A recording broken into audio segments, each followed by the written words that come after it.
Hi, everyone, and welcome into another episode of Joshing Around Milwaukee. My name is Josh Albrecht, and with me, as always, is... Hey, it's Josh Albrecht. That's right, Josh Albrecht and Josh Albrecht, here to talk to you about all the amazing things that make up the city of Milwaukee. And we are so happy to have on our guests today, Jeff Zimpel and Hattie Grimm from Arts at Large. Thank you, both of you, so much for being here. Excited to be here. Thanks for having us. So how we usually like to get things started is before we get into Arts at Large and the upcoming events and everything, let's get to know you two. So, Jeff, let's start with you. Tell us your story and what you do with Arts at Large. So I'm an artist educator, and that is a hyphenated identity where it kind of just toggling back and forth between those two. Teaching pairs really beautifully with art practice because it's an instant audience and instant engagement in the work. And having a bunch of multi-age people kind of engage with your artist vision helps amplify it. And so I was a high school teacher for a really long time and then kind of ventured out into the art world. And then the place I work now, Arts at Large, kind of caught me and was like, hey, you can actually turn this lifestyle into a solid job. And so now I curate the Artist in Residence program, meaning I just get to hang out with cool artists, kind of help amplify their vision and make sure we bring lots of diverse people to participate in that vision. That's very cool. And how long have you been with Arts at Large? This is my 6th year, and I was actually brought there to be in the same residency Hattie's in now. So that's kind of how it started 6 years ago, and it's kind of a full circle situation. And you, at one time, you were an artist in residence in the community in another place as well, right? Yeah, had the amazing kind of dreamy gift of being artist in residence at St. Kate, the Arts Hotel, for a year. And that while I was working at Arts at Large, so I was kind of living that dual life and stayed up very late every night and then went in very early every morning. Yep. Plenty of beds to sleep in, though. Yes. You don't get to use them a lot. Yeah, but plenty of beds. right. Plenty of beds, yeah. Right. So then, Hattie, tell us your story. I also was a high school art teacher for 4 years. I left my teaching job in 2024, and I've been a full-time artist for the past 2 years. Last year, I had an artist residency at the Charles Ellis Art Museum where I made a body of work called Bird Body, which was about 20 wooden burn paintings and sculptures. And now I'm the artist in residence at Arts at Large, and I have a show there called Flock. Which we're going to get to, which is I'm very much looking forward to. Little teaser, there's props. That's all I'm going to say, because we have props. There are puppets in the studio. But let's talk about Arts at Large. And Jeff, you hit on it a little bit, but 25 years of, as you said, it's not just art, it's art and education. Kind of talk about the impact and what Arts at Large does. Well, Arts at Large was born out of a challenge like a lot of nonprofits are. There's this realization from our founders, Terry Sullivan and Kim Abler, one kind of person in art spaces and one person in education spaces got together and say, hey, there aren't enough art teachers teaching kids. Some kids don't have art in a week, let alone a month, let alone like a whole school year without art experiences. How is that possible? That's not what a city should be. And so they hustled for a long time, making sure artists would get into classrooms. They would fill up their trunk of their car and bring them materials and make sure that it was possible. And then that grew to a little space in Walker's Point where they had kind of a gallery space where everybody was in one room. They'd throw art shows from students and artist educators. And then they developed all sorts of different programming because they had a solid building. So a teen internship program. They would have professional development for teachers and artists together so that they'd kind of think together and innovate together. And then over all those years, they really they needed a bigger home base. And so they moved to this beautiful old 1890s building in Walker's Point on Washington and 5th Street, where I call it a house of creativity. It's a shape-shifting space. So every artist we host there to kind of innovate their practice, it shapes how we act. And then we bring in our artist educators to that space, develop them so they feel more comfortable going into classrooms, parks, other organizations, partnerships, all that sort of thing, and really just make this possible that artists can make a living doing their thing, but also make sure people have access to the arts in every kind of way. And so it's all kinds of artists. When we say Arts at Large, it's like the most expansive way possible. So dancers, musicians, painters, and artists who have like thousands of skill sets like Hattie here.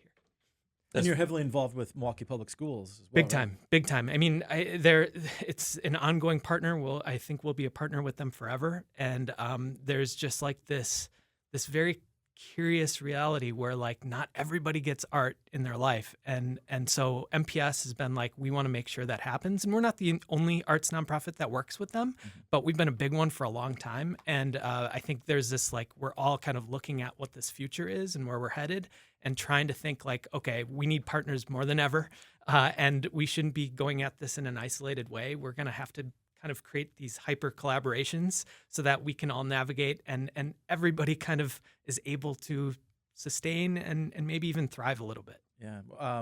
I was looking up, I think you said something like 20, 25, 28, somewhere in that range of number of schools, for the public schools you're serving, and then giving internships and experience to the students too, correct? Yeah, the teen internship program is unbelievably cool. I wish I had it when I was going through that time where I was kind of just wondering, and everybody in my life was saying, you're artistic, but what do you have to do to make money? And what's really great about our teen internship program, run by my colleague Sam, who's a drummer and an artist in the community as well, is we pay high school students to come weekly to our community center, and they work to develop their practice with professional artists, and then they exhibit that throughout the year, but they're paid as artists, and the whole goal is we get them to teach too. So like they're going to be teaching artists when they're done with this program. Oh, that's amazing. Yeah. Yeah, keep the cycle going. Exactly. Yeah, exactly. I was just going to say it's literally talked about the reason why the program of Arts at Large can continue to go is because you're literally creating that cycle from start to finish to keep going. Very, very cool. What's been like with all the different types of arts that you guys bring in at Arts at Large? What's been one of the main things you've noticed in the different styles? Is there like one that goes there more than the other, or one maybe that you see that goes into the schools more than others? Well, I'm in a really, I love my job because I work with the residency. So every artist I know is hustling. Every artist has like 10 gigs going. They're balancing big gigs and small gigs and like just trying to kind of like a diversified portfolio to make this lifestyle work. But in the residency program, it's artists who've been doing a particularly good job at maintaining an art practice, but also teaching all the way and doing it in innovative ways. So I get to work with artists who are like really at their kind of like peak mind and ready to go off and do the most amazing things. And so I see the most like diversified artists possible. In the residency, we've had married couple. One's a hip hop producer and pianist and songwriter, and the other person's a dancer. Then we have like an art collective called La Familia de Arte. They're a ceramics collective of 25 people. How do we host a 25-member residency? And then photographers. And so it's really like this moment in art and contemporary life. I think it's like, how expansive can you be? How adaptive can you be? It's not so much about the medium, it's about the person being the seed of creativity in space. And if they happen to be making wooden birds or bird puppets or giant bird puppets, well, we're going to bend with them and adapt with them and make sure that they have spaces to go do that work in. Josh, there's been so much teasing about bird puppets. I know. we got to get to it. All right, when we come back on the other side, we're going to talk about bird puppets. Cannot wait for this. Stay tuned when we come back on Joshing Around Milwaukee. Welcome back, everyone, to Joshing Around Milwaukee. We're having an awesome time talking Arts at Large with Jeff and Hattie. And Hattie has put together a bird puppet parade event. And you can see we have the props. The puppets are here. Yes. The puppets are here. Absolutely amazing. Hattie, tell us what we're looking at, what we can expect from this event. So here we have two flying bird puppets.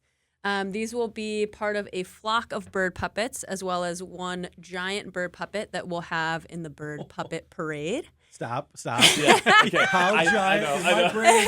That's a really big bird. The second she was like, I'm going to keep going. And I was like, no, you're not. With so many questions immediately. Okay, so the giant bird puppet is giant. It takes 5 people to carry it. Its wingspan is probably twice the length of this room. Yeah, My brain's trying to figure. Yeah. Can you do the dimensions of I the room can't. right now? I can't. My brain's melting. This is roughly a 10 by 20. Yeah, Right. yeah. Okay. Yeah, so 40 footer? that's like 300 feet, I think. Yeah. If my math's right. Yeah. Yeah, size of a football field. Yeah. In Like a short- blimp out there. Not a blimp size, but No. a small blimp. Maybe a small, like if you go to an Admirals game, they got the small blimp that flies Oh, around. yeah. Yes. It could be that. Yeah. It could be that. Okay. But it's huge. Okay. Giant Next bird. question before you keep going. Yeah. You guys ever see like the Red Bull competitions where they like Flute time. Yeah. Okay. Could this bird fly? I want to say yes, it flies. In a Red Bull competition, no, you cannot ride the bird and fly But, through the but air. what about no. if we just pushed it off the Hone Bridge? No. Would it no. soar? Would it soar? No. Oh. So the head is I made still out of think we should test it out. I don't know. the head is made out of paper mache. So the head has some weight to it, and the body is totally fabric. So when it's up in the air on these bamboo poles, it gets some lift and really looks like it's flying when it's operated by 5 people. So did you start with smaller ones and do the small okay, here's the small 6-inch version, and then okay, now You know what this is missing? A gigantic one. Yeah, Like, is that- foot long sub version. Like, did you get bigger and bigger? So actually, no. I started with the giant bird. I went big or to, go Go big. Yeah. Start big.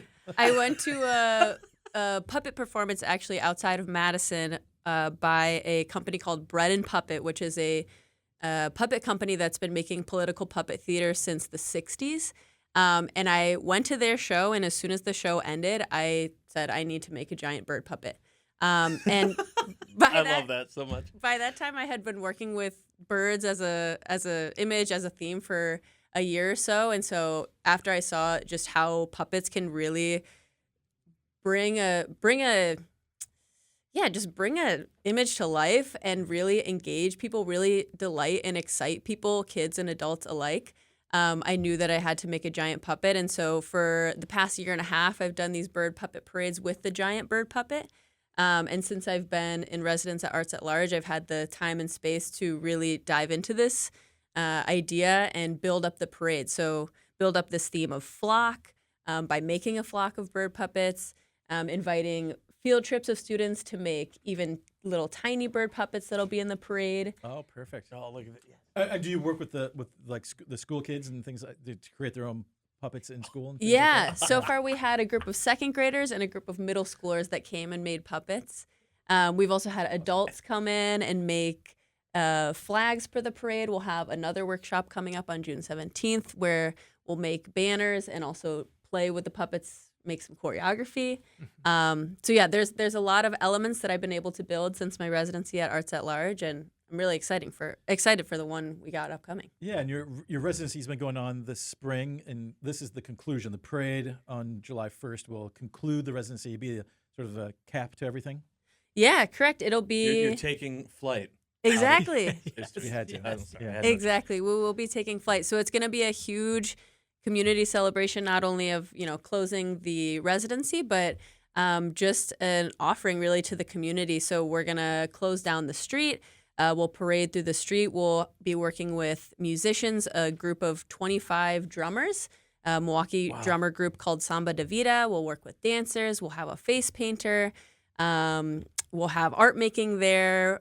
It's gonna be quite the celebration. And this will be at Arts at Large. Yep. At Correct. the beautiful Victorian home, Yes. right? Creative house. So you said that you had the idea when you saw the show in Madison, and then but you were working on it a little bit before Arts at Large, right?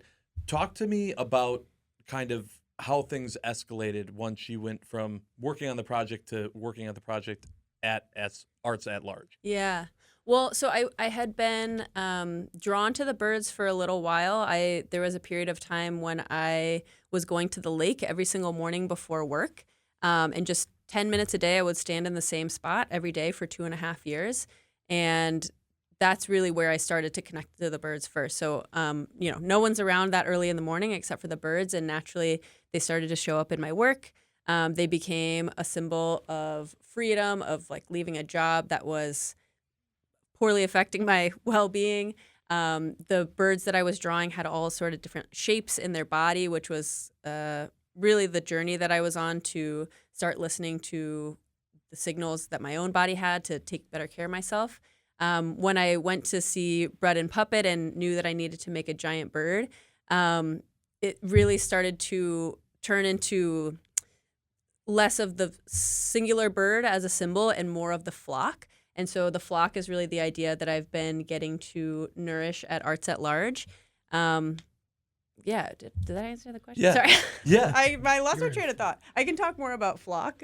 Yeah, Also as a concept? So it kind of, you had the idea for just, I know I need to do this. I need to make a giant, but the whole thing kind of culminated beyond just a singular project through Arts at Large. Yeah, that's right. So I have had these parades with the giant bird puppet around Milwaukee, and being in residency here at Arts at Large, I have had the space and time and connections to get to collaborate with new people, collaborate with drummers and dancers and face painters, work with kids in schools to create more material for the parade, create the puppets. I've also been able to host a puppet club at Arts at Large, so folks can come and work on their own puppet projects, but also help me with my puppets. So the residency has allowed me to get, as many hands as possible into the creation of the objects that will bring the parade to life. And so, and you're going to be giving back in addition to being an artist in residence, giving back to the organization these past few months. You've got a master class coming up, or so. Josh, I know you're thinking, how can you make your own? This puppet? is like a fidgeter's dream, by the way. Yeah. It's nice, like new version of the fidget spinner. Yeah. Yeah. So June 17th from 6 to 8 p.m., you've got a master class. You're teaching how to do a bird puppet. Tell me a little bit about that. And the thing I love about this is that it's free and open to the public. That's right. Yeah. So we're going to invite people to, people will get to make flags for themselves to express themselves as a bird. The title of the workshop is called It's Us with Wings. So people will get to draw themselves as a bird, make a little flag for themselves to take home. And then we'll get to collaboratively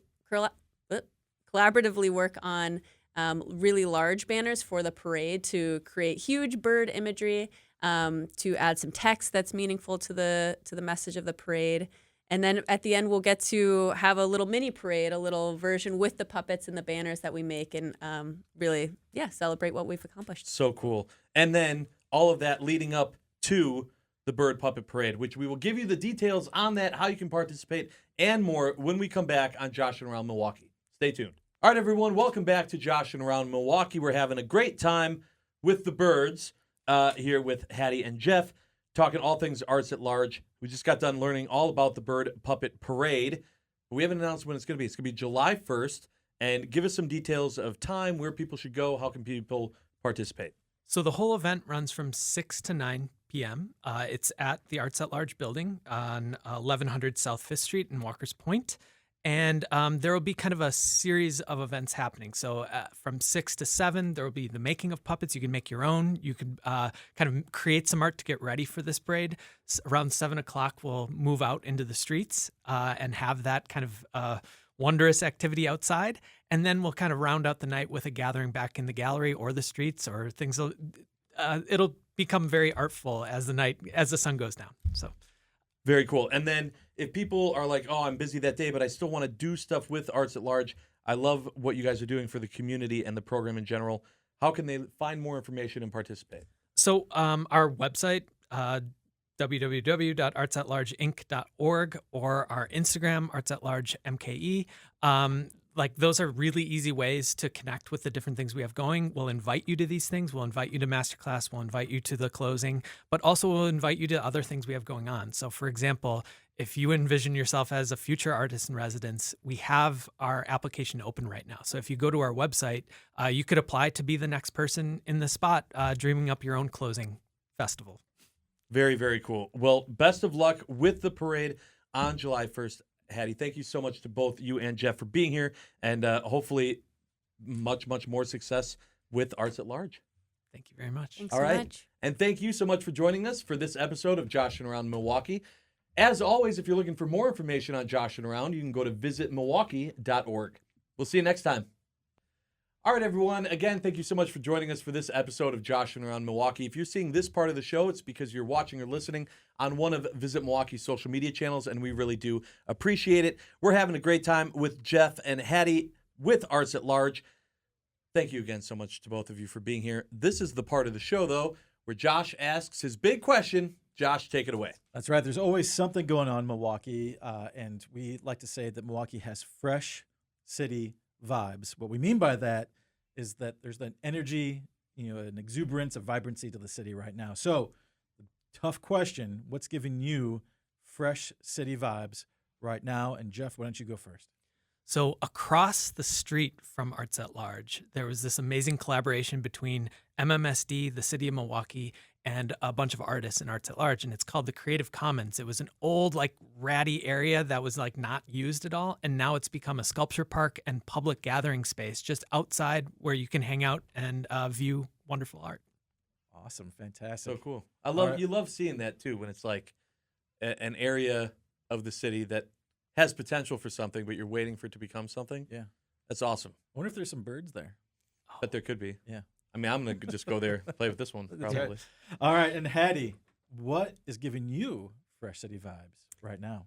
Well, as soon as the weather gets warm, it's always Lake Michigan for me. I am so excited that it's swimming season. The birds are flying above the lake, and it's just my favorite place. Yeah, I'm sure you're aware that we are a bird city. That's right. We have the official designation. That's Did right. you know that, Josh? Yes. Yeah. Yes, I We did. had them on as a guest Yes. 2 seasons ago, I think. Yes. Talked about the bird festival. So I think if you haven't made that connection, we need to get you connected to the Bird City people. Yes, with the 'Cause birding. They do a festival every May. That's right. Yeah. And there's got to be some synergy between Oh, the absolutely. bird parade and, They need a bird Come on. parade. and the birders. They absolutely do. Absolutely. Is there a specific part of the city where you prefer most, you're like, this is the best view of the lake? I like going to this spot. My favorite place to see the lake is Clody Park. I love that you can climb up onto those rocks and just kind of stare into the ocean like an old-timey sailor or something. It just feels good. It feels like you're on, the edge of the earth and you just see the horizon. It's stunning. Well said. Yeah. Love both of those answers and love that you guys both joined us today. Thanks again so much for being here. Thank you so very much. All right, and thanks again for joining us for this episode of Joshing Around Milwaukee. As I mentioned before, if you want to find out more information about Joshing Around, you can go to visitmilwaukee.org. We'll see you next time. 2 Joshes are better than 1.